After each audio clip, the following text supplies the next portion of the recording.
السلام علیکم۔ آج کی میری یہ ویڈیو ہمارے معاشرے میں بیتے جانے والی ایک سچی اور عبرت اثر کہانی ہے۔ ویڈیو شروع ہونے سے پہلے میرے YouTube channel Urdu centre plus کو سبسکرائب کر کے بیل نوٹیفیکیشن کو آن کر دیں تاکہ آپ کو ملتی رہیں تمام چینل اپڈیٹس۔ آپ میری ویڈیوز کو زیادہ سے زیادہ شیئر کر سکتے ہیں۔ اب آپ مجھے ٹویٹر، فیس بک اور انسٹاگرام پہ بھی فالو کر سکتے ہیں۔ میری شادی اپنے ماموں زاد عاطف سے ہوئی تھی۔ شادی کے بعد ہم خوش و خرم زندگی گزارنے لگے۔ اللہ تعالیٰ نے اولاد کی نعمت سے نوازا اور 2 بچے ہو گئے۔ بڑے بیٹے کا نام آصف اور چھوٹے کا ہم نے ثاقب رکھا۔ میرے شوہر اگرچہ معمولی ملازم تھے، اس کے باوجود رشوت نہیں لیتے تھے، اسی لیے ان کی اکثر اپنے عملے کے لوگوں سے نہیں بنتی تھی۔ افسر دیانت دار آ جاتا تو ان کی زندگی میں بھی سکون رہتا۔ اگر افسر راشی ہوتا تو میرے خاوند بہت پریشان رہتے کیونکہ ان کو طرح طرح سے تنگ کیا جاتا تھا۔ بدقسمتی سے ایک بار ایسا افسر آ گیا جو راشیوں کا بادشاہ تھا۔ بس پھر کیا تھا، میرے خاوند کی جان سولی پر ٹنگی رہنے لگی۔ محکمے کے راشی عملے نے ان کا جینا حرام کر دیا۔ یہ پھر بھی رشوت کے کاروبار میں حصہ دار بننے پر راضی نہ ہوئے تو ان کو ایک جھوٹے کیس میں اندر کروا دیا گیا۔ میرے بیچارے شوہر کو جیل کی ہوا کھانا پڑی۔ بے گناہ میرے خاوند کو جیل جانے کا اتنا صدمہ ہوا کہ قید کے دوران ہی ان کا انتقال ہو گیا۔ اس قیامت پر ہم غم سے نڈھال تھے۔ میری ہستی بستی دنیا اجڑ گئی۔ بچے چھوٹے تھے، ان کی پرورش میرے بس کا روگ نہ تھا۔ مرتا کیا نہ کرتا کہ مصادق بالآخر دوسروں کے گھر کی محنت مزدوری کر کے بچوں کا پیٹ پالتی رہی۔ تاہم میں نے برے حالات میں بھی سلسلہ تعلیم منقطع نہ ہونے دیا۔ وقت گزرتے دیر نہیں لگتی۔ دونوں بچے پڑھ لکھ کر جوان ہو گئے۔ بڑا بیٹا مزید تعلیم کے لیے باہر چلا گیا، گھر میں اور ثاقب رہ گئے۔ میں اب کافی عمر رسیدہ ہو چکی تھی، زیادہ محنت نہیں کر سکتی تھی۔ شوگر کا مرض لاحق ہوا تو بینائی بھی کمزور ہونے لگی۔ چاہتی تھی کہ گھریلو کام کاج کے لیے کوئی معاون ہو۔ پڑوسن نے مشورہ دیا، بیٹے کی شادی کر دو، بہو آئے گی تو گھر سنبھال لے گی اور تم آرام کر سکو گی۔ ثاقب کمانے کے لائق ہو گیا تھا، اسے فیکٹری میں اچھی جاب مل چکی تھی، لہٰذا میں نے محلے میں رشتہ تلاش کر لیا۔ سبھی لوگ مجھے برسوں سے جانتے تھے۔ میرے دونوں بیٹے بھی شریف تھے، لہٰذا ایک محلے دار جو بزنس کرتے تھے انہوں نے میرے ثاقب کے لیے اپنی بیٹی شاہدہ کا رشتہ دے دیا۔ شاہدہ ایک خوبصورت لڑکی تھی، عمر 18 سال تھی، FA پاس تھی۔ ثاقب کو لڑکی پسند آئی، وہ اس سے پیار کرنے لگا، اپنی شادی سے خوش و خرم ہو گیا۔ بظاہر شاہدہ بھی پیار جتلاتی تھی، لیکن کسے خبر تھی اس کے دل میں ماضی کے دنوں کا کوئی مرض پنپ رہا تھا، اور یہ وہ مرض تھا جس کا لا علاج ہونا مشہور تھا۔ اسے مرض عشق کہا گیا ہے۔ شاہدہ ان دنوں سے نصیر نامی ایک نوجوان کے عشق میں گرفتار تھی، جو وہ 9ویں جماعت کی طالبہ تھی۔ جب وہ اسکول جاتی تھی تب سے یہ دونوں چھپ چھپ کر ملا کرتے تھے۔ ایسی باتیں کب تک چھپتی ہیں؟ ایک روز جب کہ دونوں پارک میں بیٹھے تھے، لڑکی کے والد نے اسے اپنے بوائے فرینڈ کے ساتھ دیکھ لیا۔ بس پھر کیا تھا، انہوں نے FA کے بعد شاہدہ کو مزید تعلیم سے روک دیا اور گھر میں بٹھا لیا، ساتھ ہی کسی شریف گھرانے کا رشتہ تلاش کرنے لگے۔ بالآخر یہ قرہ ثاقب کے نام نکلا اور وہ ان کا داماد بن گیا۔ میں زیادہ گھر سے باہر نہیں نکلتی تھی، مجھے شاہدہ کے اس ماضی کے فسانے کا علم نہ تھا، بلکہ اقبال صاحب کی احسان مند تھی کہ انہوں نے امیری غریبی کا فرق نہ دیکھا اور مجھ غریب بیوہ کو اپنی بیٹی کا رشتہ دے دیا۔ میرا بیٹا ایک سیدھا سادھا نوجوان تھا، صبح کام پر جاتا تو شام کو لوٹتا تھا۔ ان دنوں میں بیمار رہنے لگی تھی، اپنے کمرے میں پڑی رہتی تھی، گھر کی ذمہ داری شاہدہ نے سنبھال لی تھی۔ وہ وقت پر مجھ کو کھانا دیا کرتی تھی۔ مجھ کو خبر نہ ہوئی کب میری بہو نے اپنے سابقہ محبوب سے رابطے بحال کر لیے۔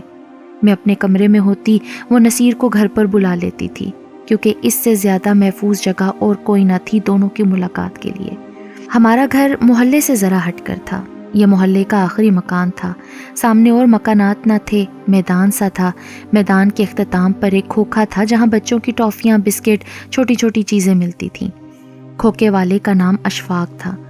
وہ برسوں سے ہمیں جانتا تھا کیونکہ وہ پرائمری اسکول میں میرے لڑکوں کا ہم جماعت رہا تھا۔ وہ مجھے بھی جانتا تھا۔ جب اسے بچوں کی کھانے کی چیزیں پلاسٹک کے لفافوں میں بند کرانی ہوتی تھیں تو وہ یہ چیزیں مجھے لا دیا کرتا تھا اور میں اس کی حسب خواہش چھوٹے چھوٹے پیکٹ تیار کر دیتی تھی۔ اس محنت کی اجرت وہ مجھ کو ہاتھ کے ہاتھ دے جاتا تھا۔ نصیر کو خبر نہ تھی کہ اشفاق کھوکے والے کی اس پر نظر ہے، کیونکہ وہ روز ہی 11 بجے سے شام 4 بجے تک ہمارے گھر میں رہتا تھا۔ اشفاق کئی دنوں تک اس نوجوان کا یہ معمول نوٹ کرتا رہا۔ ثاقب کے دفتر جانے کے بعد میری بہو دروازہ کھلا رکھتی تھی اور جب نصیر گھر کے اندر آ جاتا تو وہ دروازہ بند کر لیتی۔ مجبوری کی لاغری سے اس لڑکی نے خوب فائدہ اٹھایا کہ میں اٹھ سکتی ہوں اور نہ بہو کے کمرے کی طرف جاتی تھی۔ جس شے کی ضرورت ہوتی شاہدہ کو آواز لگاتی تو وہ ایک تابع دار بہو کی طرح ماں جی کہتی دوڑ کر آتی اور میری مطلوبہ شے دے جاتی۔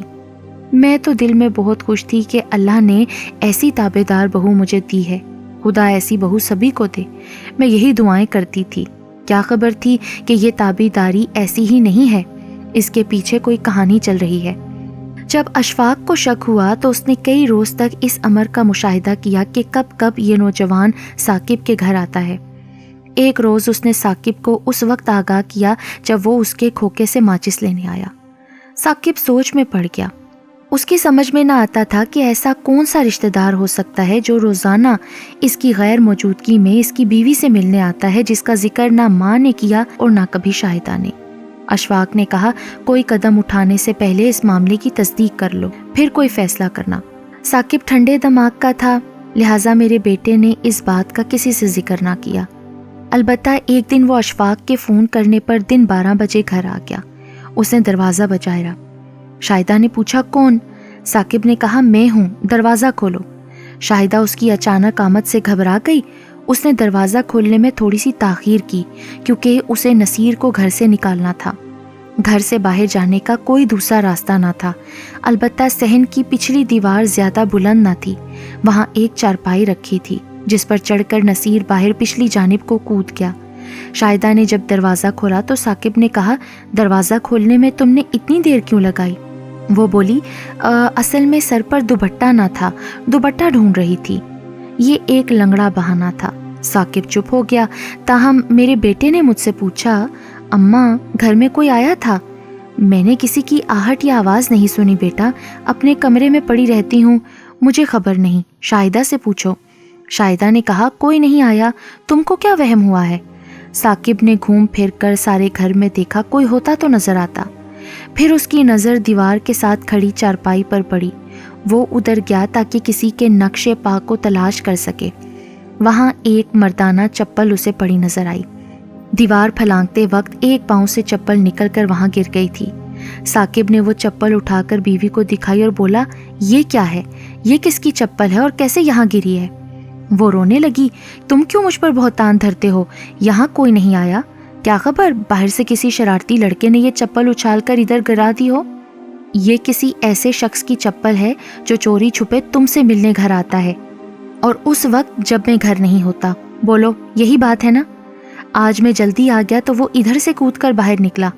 شاہدہ بھلا کہاں ماننے والی تھی، وہ رونے لگی، رو رو کر آسمان سر پر اٹھانے لگی۔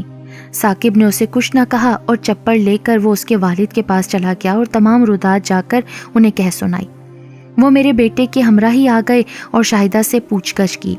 پھر وہ اپنے ساتھ شاہدہ کو لے گئے کیونکہ شاہدہ اب ہمارے گھر رہنے پر راضی نہ تھی۔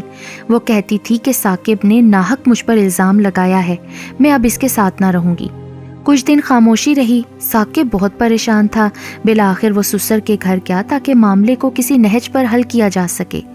تبھی اس کے سسر نے کہا کہ بیٹا، اگر شاہدہ کو معاف کر سکتے ہو تو اسے گھر لے جاؤ، ورنہ طلاق دے دو، مجھے کوئی اعتراض نہ ہوگا، کیونکہ جھوٹ کے پاؤں نہیں ہوتے، جھوٹ ہوتا ہے، ایک نہ ایک دن سامنے آ کر ہی رہتا ہے۔ شاہدہ نے ہم کو بتا دیا ہے کہ اس سے ملنے روز نصیر نامی نوجوان آتا تھا۔ یہ وہی نوجوان تھا جس کے ساتھ شاہدہ شادی سے پہلے میل ملاپ رکھتی تھی۔